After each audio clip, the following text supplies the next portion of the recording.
साथियों, हम आपको पढ़कर सुना रहे थे भक्ति एक दर्शन, एक विज्ञान। पुस्तक जन्म शताब्दी पुस्तक माला 32, प्रवचन पंडित श्री राम शर्मा आचार्य, अपनी आवाज में। आइए सुनते हैं। कब माने कि भक्ति का विकास हो रहा है, ये कैसे पता चलेगा? आइए गुरुदेव के विचार सुनते हैं, चिंतन मनन करते हैं, स्वाध्याय सत्संग करते हैं। साथियों, हमारे भीतर प्यार का मादा जगे, हमारे भीतर मोहब्बत का मादा जगे तो समझना चाहिए कि हमारे भीतर भक्ति का विकास हो रहा है। अभी तो हमारा दिल पत्थर जैसा कठोर, चट्टान जैसा कठोर है, जिसके कारण हमको किसी के ऊपर दया नहीं आती। हम किसी के दुख से पिघलते नहीं, क्योंकि मुर्गी मरती है तो मरे, हमको तो जायका चाहिए, जीभ को जायका चाहिए। अरे साहब, मुर्गी की जान चली जाएगी तो हमें कोई ऐतराज नहीं है, जान निकलती रहे, आप हमको विटामिन ला कर दीजिए। बेटे, हम पत्थर के बने हुए हैं, कठोर बने हुए हैं, हम चट्टान हो गए हैं। हमें किसी के ऊपर दया धर्म करने की जरूरत नहीं है। हमारे पड़ोस के आदमी दुखी फिरते हैं तो फिरे, हम क्या कर सकते हैं? दूसरों को हमारी सेवा की जरूरत है तो हम क्या कर सकते हैं? हमारा पैसा जो अय्यासी में खर्च होता चला जा रहा है, जो संग्रह में खर्च होता चला जा रहा है, जो निठल्लों और निकम्मों के लिए जमा होता हुआ चला जा रहा है, आपकी एक एक पाई की उन लोगों के लिए जरूरत है जो पिछड़ गए हैं, जो घायल होकर गिर पड़े हैं। उन्हें आपके पैसों की जरूरत है। नहीं साहब, हम तो अपना पैसा किसी को नहीं दे सकते। हम तो जमा कर सकते हैं और अपनी औलाद को दे सकते हैं। अरे तू पत्थर का, चट्टान का बना हुआ है, फौलाद का बना हुआ है, ऐसी धातु से बना हुआ है जिसे हम अष्ट धातु कह सकते हैं। तेरा कलेजा अष्ट धातु का बना हुआ है, फौलाद का बना हुआ है, अष्ट धातु का। फौलाद का जिसका दिल बना हुआ है, उन्हें किसी के ऊपर दया नहीं आती। वे सेवा करने के लिए जरा भी तैयार नहीं होते। अपनी धुलाई और सफाई करने में तनिक भी विश्वास नहीं करते। मित्रों, मैं कैसे कह सकता हूं कि यह भक्ति है? मित्रों, भक्ति का स्वरूप पिछले दिनों बहुत ही घिनौना होता हुआ चला गया। लोगों ने परावलंबन का अर्थ भक्ति समझा। भगवान जी की खुशामद कीजिए, चापलूसी कीजिए और भगवान जी से ये मांगिए, भगवान जी से वो मांगिए। यह परावलंबन आध्यात्मिकता के मूलभूत सिद्धांतों के खिलाफ है। भीख मांगना अध्यात्म के मूल सिद्धांतों के खिलाफ है। मुझसे अगर कोई यह कहे कि चोर बुरा होता है या भिखारी,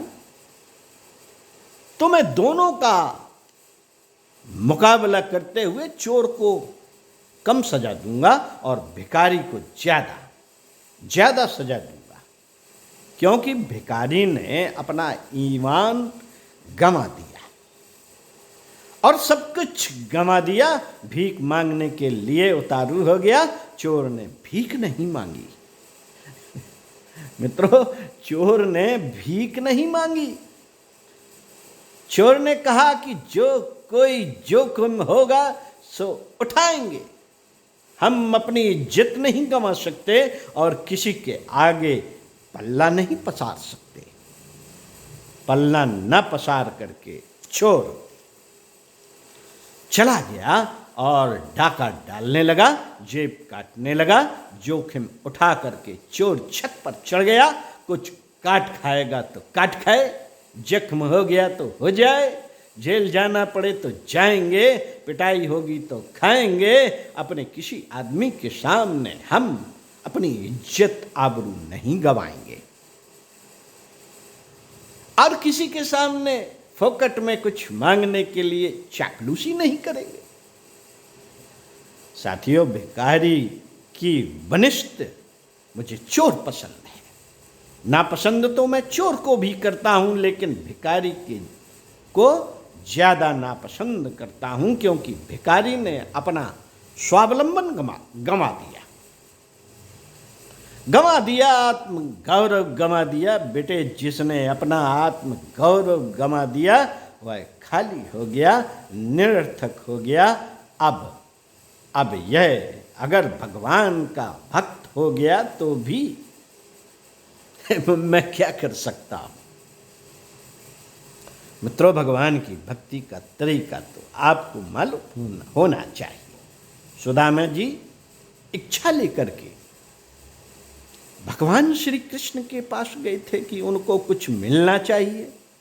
सुदामा जी से भगवान जी ने कहा, भाई साहब, हमारे यहाँ कायदा कुछ अलग है।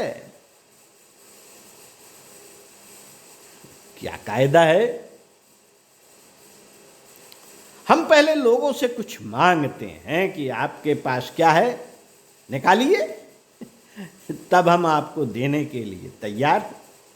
जो भी आपके पास हो पहले हमारे हवाले कीजिए, फिर हम विचार करेंगे कि हमारे पास जो है सो हम आपको दे सकते हैं कि नहीं दे सकते। सुदामा जी अपनी पोटली बगल में दबाए बैठे थे। संकोच की वजह से उन्होंने कहा, भगवान की भक्ति का तरीका यहाँ से प्रारंभ होगा कि आपकी पोटली में जो कुछ भी है उसे हमारे हवाले कीजिए। भगवान जी ने जबरदस्ती उनसे पोटली छीन ली। पोटली जब खाली हो गई तब भगवान जी ने कहा, अच्छा, आप खाली हो गए,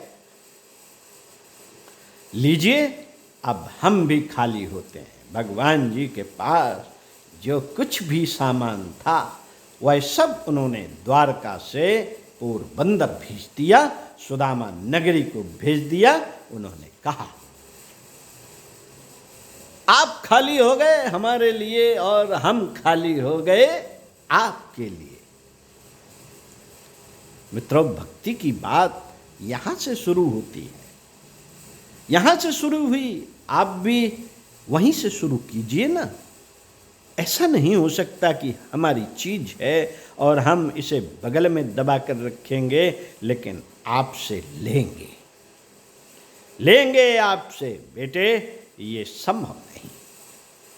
हम खुशामद कर सकते हैं, चापलूसी कर सकते हैं, चावल धूप बत्ती खिला सकते हैं।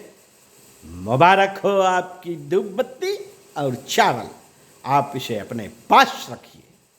अच्छा साहब, तो हम 24,000 जप करके सुना सकते हैं आपको, वह भी आपको मुबारक।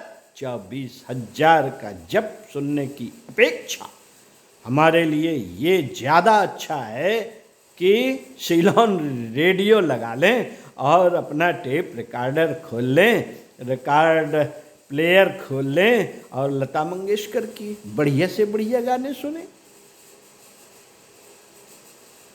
24,000 अनुष्ठान सुनने की हमें फुर्सत नहीं है। आपके 24,000 के अनुष्ठान में कोई गाना नहीं है, कोई बजाना नहीं है। चल पागल कहीं का। ओम शांति। भक्ति का विज्ञान समझे आपको अगले वीडियो में पढ़कर सुनाएंगे। सुनते रहिए, स्वाध्याय, सत्संग, चिंतन, मनन करते रहिए। ओम शांति।